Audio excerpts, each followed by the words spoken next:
Welcome back, everyone, to Public Affairs. I am your host, Kayleigh, and today I'm here with a special guest to share about an event coming up. So why don't you introduce yourself and tell the audience a little bit about you? Hi, my name is Sherry Jones, and I am going ahead and having a community event called Community Connections, and we're excited about this event. Mm-hmm. So can you share how your own lived experiences with childhood trauma and domestic violence have shaped you calling to serve others? Well, the lived experience that I have is because when I was a child, my sister and I lived with my mom, who was a single parent, and we experienced molestation in the home, physical abuse, mental and emotional abuse. And by the time I was 14, my sister went into the group home with a baby and pregnant, and I went to the streets. And then also going on and, going into a mental institution. At 9, I was already suicidal. I had a suicidal spirit on me. And always trying to take pills of my mom's that she had laying around the house. Didn't want to be around, cutting on myself and things like that. Mm-hmm. When I did go to the streets, I lived in abandoned houses, abandoned cars. Anybody who would take me in, babysitting, cook their food, clean their house, watch their kids, or things like that. Then going on from there, I ended up going to a mental institution because after I wanted to kill myself, getting into relationships and people cheating on me and then wanting to fight, then, also started trying to harm people who I felt like was trying to harm me. Then going on from there, I ended up finding my mom actually at 16 and a half and taking care of her. And she was terminally ill. I took care of her until she passed away in 2001. I went ahead and started using drugs and alcohol to numb myself, and doing that didn't help me any. But as I was taking the medication from, being in the mental institution, then doing drugs and alcohol, of course it was very numbing, but then I had to take care of children. So trying to get myself together to take care of my children, I knew that it was time to end that particular segment of my life. So by the time, I was 29, I was searching for something. And thankfully, someone was there when I was reaching out, and I gave myself to the Lord. And then doing that, I knew I had to find something that would sustain me. So, I did end up getting saved, baptized. As the children grew up, I entered, different churches and things like that. In doing that, they did learn how to pray, read the Word. They were pretty good kids. I thank God that I had good kids. I actually have 9 children, 18 grandchildren, another grandbaby on the way. I had 9 miscarriages as well. I had 7 miscarriages before I had my first living child. Wow. And then 2 children in between having children that lived a few hours and passed away. Mm-hmm. So I have to say that I'm totally grateful. Yeah. Well, you can clearly see from your story that you've been through a lot. So what was the turning point in your life when you realized you were being called to help others with their destiny and sharing their stories? I knew that I was being called to help others when the Lord allowed me to be free. Mm-hmm. When the Lord allowed me to be free and to go ahead and to change my mindset, I was no longer taking the medication. And first of all, I told the Lord, I can't take care of children being numb from medication. And I had to be able to think straight. And then not only that, but I didn't want my children to end up on drugs and alcohol, Absolutely. So how has overcoming addiction influenced your perspective on healing and freedom? Overcoming addiction wasn't easy. When I had my 3rd child, I was actually in the hospital having him early. And when I had him, I was smoking crack cocaine all night. The doctor asked me had I thought about getting help, and I told him I didn't know how. They called Children's Services. They came to my home. And I was a neat freak, so my house was extremely clean. When Children's Services came out, they were like, "Well, why are we here?" I'm like, "Oh, because I smoked dope." I ended up being able to go to an outpatient, like Monday, Wednesdays, and Fridays, and got it together. And I was grateful for that. I have to say that I had a few slip-ups, but never caught on those slip-ups. But at the end of the day, just saying I knew that I needed to get away from people, places, and things. Absolutely. And having my freedom and being clean for more than 30 years, says a lot, not only for me, but to the lives of others that feels like they can't turn it loose. We can ultimately turn it loose, change our mindset about turning it loose. It's the people, place, and thing. You really did the best to make your life better. Absolutely. So let's get more into the event that you're holding. So what inspired the creation of the Community Connection event? What inspired it was that in 2020, I went ahead and had a desire to get my high school diploma. I was already working on it in 2008, but my oldest son got his high school diploma, and he was encouraging me about it. Then my other son, who went to college, had it encourage me as well to further my education. So as I spoke with my oldest son, and he was trying to encourage me, I was like, well, I'm going to go ahead and call the people that I had already started with and see if I can finish my last credit. When I called them, they told me that, we don't do this anymore, so we're going to go ahead and send you your diploma. Everything is completed. So they sent me the diploma. In the same time, I started a nonprofit organization called Giant Slayers on the Move. I called it Giant Slayers on the Move because the Lord had allowed me to begin to slay my giants, things that kept me from doing great things, things that kept me from having a right relationship with my children and other people. Yeah. Being able to also start college within the 2-week frame as well was awesome. I asked the Lord to have whoever I contacted to lead me into the way that I was supposed to go to school, because I didn't know what I wanted to go to school for. I just knew I wanted to help people. So as I spoke to the lady, she was like, well, what would you like to go to school for? And I'm like, I don't know. She says, well, what do you do? And I told her about the nonprofit, and she says, oh, Science of Criminal Justice and Human Services. I'm thinking, yeah, okay, I don't know what that is, but okay, we'll take that. So I started school a couple weeks later, and I was supposed to graduate in 2024. I graduated in 2023, January, and I knew that I just wanted to get back to my community. In 21, I actually went to Marion Matters, and when I called, it was funny because I called and left a message and says, well, I don't know what I want, why I'm calling, but if you can give me a call back, I'd appreciate it. So they gave me a call back, and they told me about what they did, and I ended up going through the class, and it helped me draw boundaries. It helped me know about our 11 resources. It helped me to know about how to handle situations in a calmer manner. It helped me to know my hidden rules.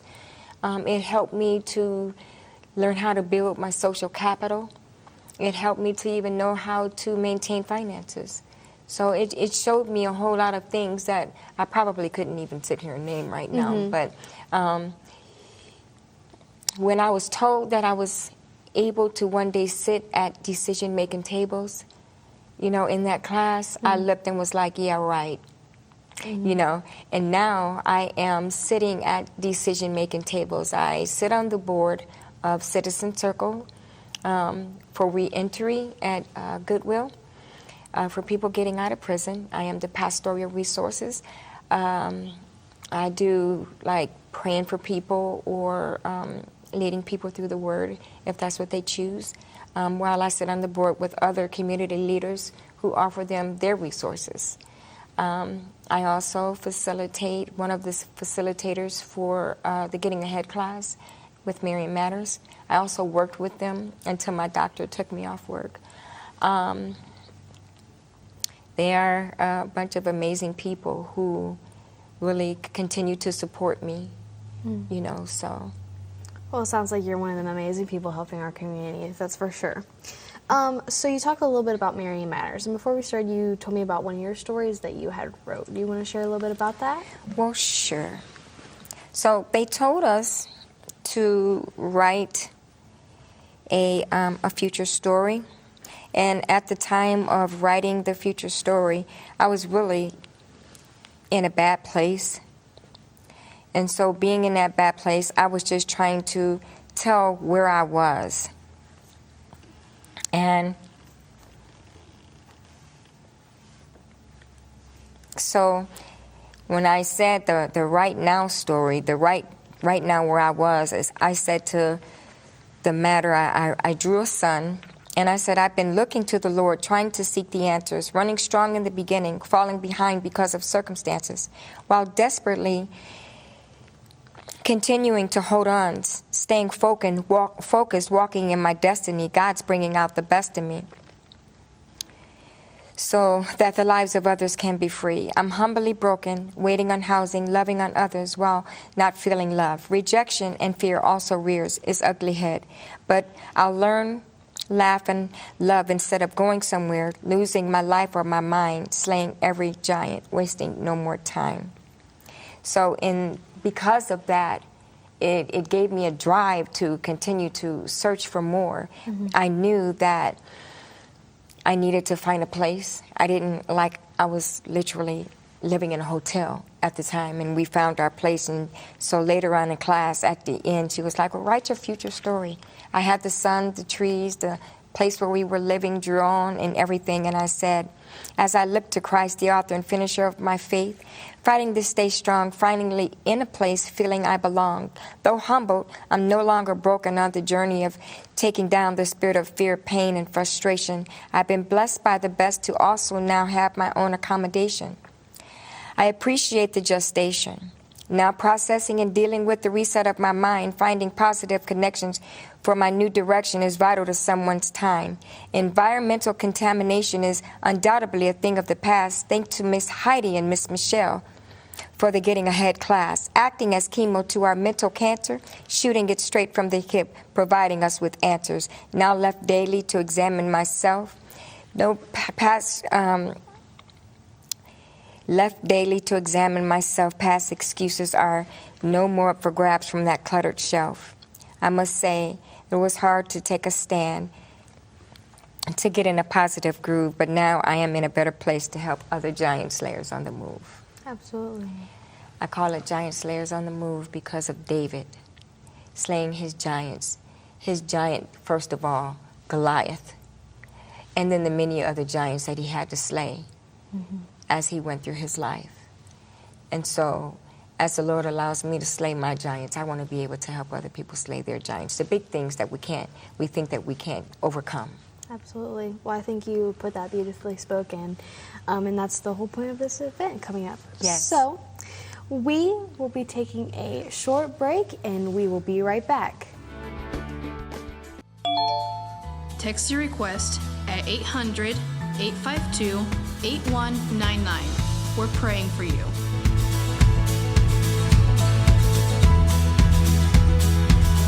Hi, I'm Peyton Manning, and I'm partnering with the American Red Cross this year to tackle blood shortages. Giving blood's important because every 2 seconds, someone actually needs blood, and unfortunately, only like 3% of the U.S. population donates. So we have to step up to give and to make sure there's plenty of blood available for those in need. Visit redcrossblood.org to get in the game and make an appointment to give. Between here and there, but I'm thankful for the journey. The journey got me here. Just watch and see what God can do. Jesus, there's something about the name of Jesus. God handled it all. My God fixed it all. His plan was Mercy, loving. I'm on my way. Best in Southern Gospel is found right here on COACB Radio. Mom, seriously, why don't you ever listen to me? It's hard to always know what's going on with your kids. Hey, bud. How was school today? Fine. Lots of homework. If they're moody and closed off, is it just typical behavior or something more? The Talk They Hear You mobile app and Screen for Success tool can help you find out. The mobile app shows you how to turn everyday situations into opportunities to talk with your kids about alcohol and other drugs. And Screen for Success helps you find out if your child needs more support. Screen for Success gives you a better understanding of your child's health, wellness, and well-being, a confidential report of their screening results, and helpful resources. So download the free Talk They Hear You mobile app and start using Screen for Success today. Connect with your kids and help keep them safe and healthy. Because when you talk, they hear you. Got one of these hanging on the wall? You're qualified. Qualified. Yep, qualified. Because if you know how to put up anything in your home, You're qualified to save lives by installing free smoke alarms in your community. Go to soundthealarm.org to find a volunteer event near you. Welcome back, everyone, to Public Affairs. Before the break, Sherry was sharing her story. Now we will be getting more into the event that she will be holding.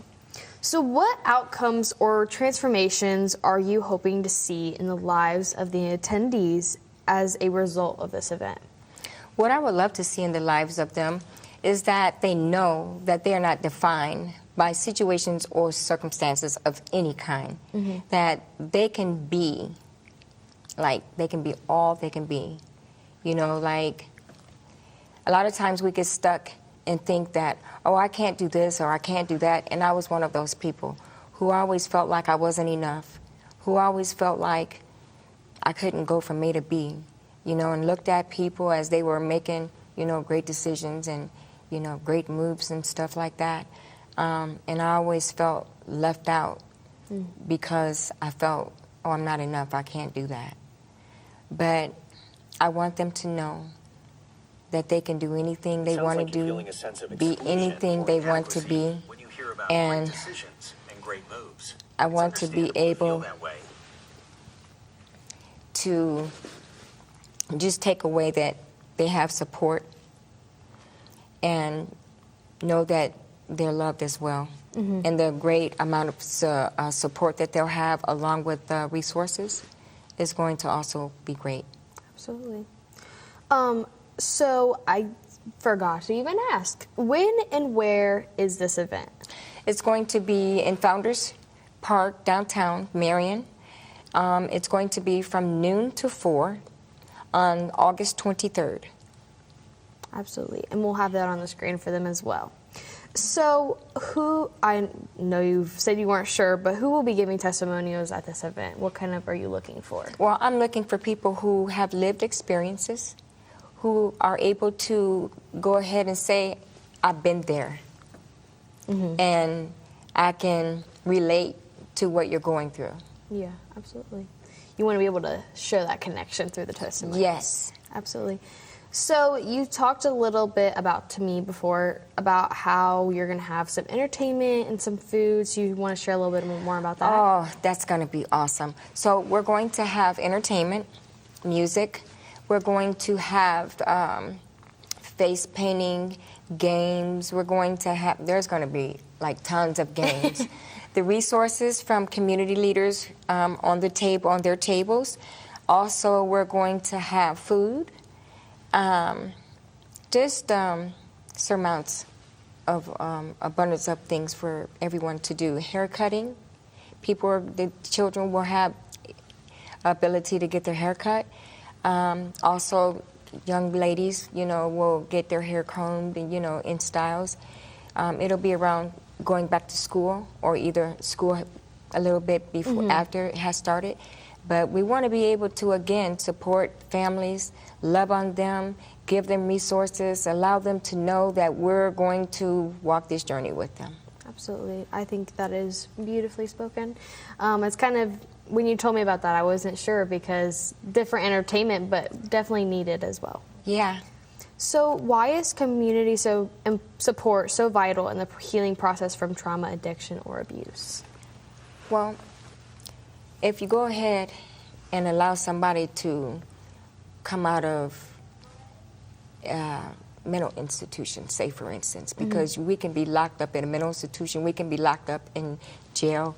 Once we're released, we have to have some place to go. We have to have resources. We have to have someone to lead us down that road, to know where the resources are or that's some place to go. Absolutely. And without that, we're just wanderers, and we can't either get to the place of daily stability or maintain even that stability because we don't know how to get it. So it's important that we remain in the lives of individuals to be able to say, I'm willing to walk you down the path, to your greater, so that not only you'll be a success, but your children will be a success as well. Absolutely. I know you kind of shared what you want people to see after their lives after this event, but how do you envision this event helping people move into the next phase of their lives with freedom and support? I totally see them moving forward, knowing that they can pick up the phone and call any of us and say, hey, I'm having trouble, or I'm struggling, or I need, they're going to be able to make it because they're going to see people around them, giving them a hand up. If we go ahead and wrap our arms around people, like people wrap their arms around me and giving me still support, and I'm still running, making big moves on the behalf of our community, I tell you that it's better going ahead doing it instead of just saying it. When people said to me many times when I was back at home, oh, I'm going to help you do this, I'm going to help you do that, and they didn't come through, for me it was a problem because I was still stuck where I was.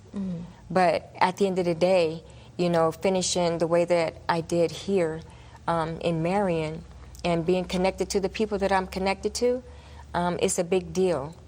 Also, I've written a book, it's called Without Love, because I truly felt like I wasn't loved. And the things that I had to go through, a lot of it was awful. And when people go through things, I just want to be there for them, walk them down a path. And, the community leaders, they want to walk them down a path. We want to do this together. And I think that we owe it to people to say, hey, here we are. We want to do this with you. Yeah, absolutely. Well, I didn't know you had a book, so Yes. it's really interesting. I'm going to have to look more into that. Yes. So you talked a little bit about your non-for-profit earlier. Would you like to share more about what that non-for-profit is? Well, what I want to be able to do is get a halfway house here in Marion. And I want to be able to allow it to be for reentry for people getting out of prison. I want people to know that, we got them when they are reentering society. A lot of people feel like they've been dropped. And I want to be able to also have get to a place where we can have something where people can come and just be a community together and have resources to give to them. Not only give to them, but their families, because, when people are re-entering, they have to also reconnect with their families, and we want to be able to do that for them. It's definitely hard to do that without help. Yes. So we talked about what you want attendees to receive from this event. What message do you hope that the event sends to the community at large? Well, I want this message to be heard that we should band together This is not a one-man show. We cannot recreate wheels. I think that it's bigger if we come together and do this together. We are a community, and we should come together as a community, saying we are all here together, you know, from church to church, from resource to resources, you know. We just want to be able to come together and say that we are here. Not just say it in word, but to show it. Indeed. Mm-hmm. I was going to say, I know you talked a little bit about who was attending, so there's already people that are going to be showing that community support. We are going to, yes, there will be Turning Point, Genesis, Health Department,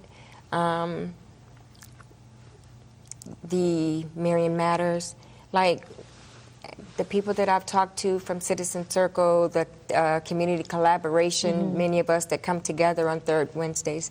A lot of people want to go ahead and support people. And when we come together as a team on third Tuesdays for Citizen Circle, or as a team on the third Wednesdays for community collaboration, we do this to bring our resources to the table, to be able to be a resource for people who are in need. We want people to be able to get to their next. Absolutely. So with getting the community involved, how can others get involved or support the mission behind your event? Do you need volunteers for anything? We absolutely need volunteers. We also need donations. For donations, you can call, or volunteering, you can call myself at 567-409-4581. My name is Sherry Jones. Or you can reach Chad Evans at 220-221-2976. Absolutely. And as we're getting ready to wrap up this interview, is there anything you'd like to add that we may have missed, or a closing statement of any kind? I just want to say that I am totally humbled being able to be a part of this event. I am humbled being able to come here and speak with you. I am humbled being able to walk down a path with individuals who are experiencing trauma of any kind, or have experienced it, or domestic violence, or the use of drug and alcohol. I think it's important that we continue to be there, and I am definitely going to continue to be there. Absolutely. And if you'd like to share with the audience one more time on when, where, and how they can get to this event. So the event is going to be downtown at Founders Park, and I'm sure it's in walking distance, but if you cannot get there, you can definitely call me at 567-409-4581. Absolutely. Well, thank you, Sherry, for coming on today and sharing your story. Thank you for having me. Absolutely. And as always, you're watching Public Affairs, and I am your host, Kayleigh Aiken. Thank you.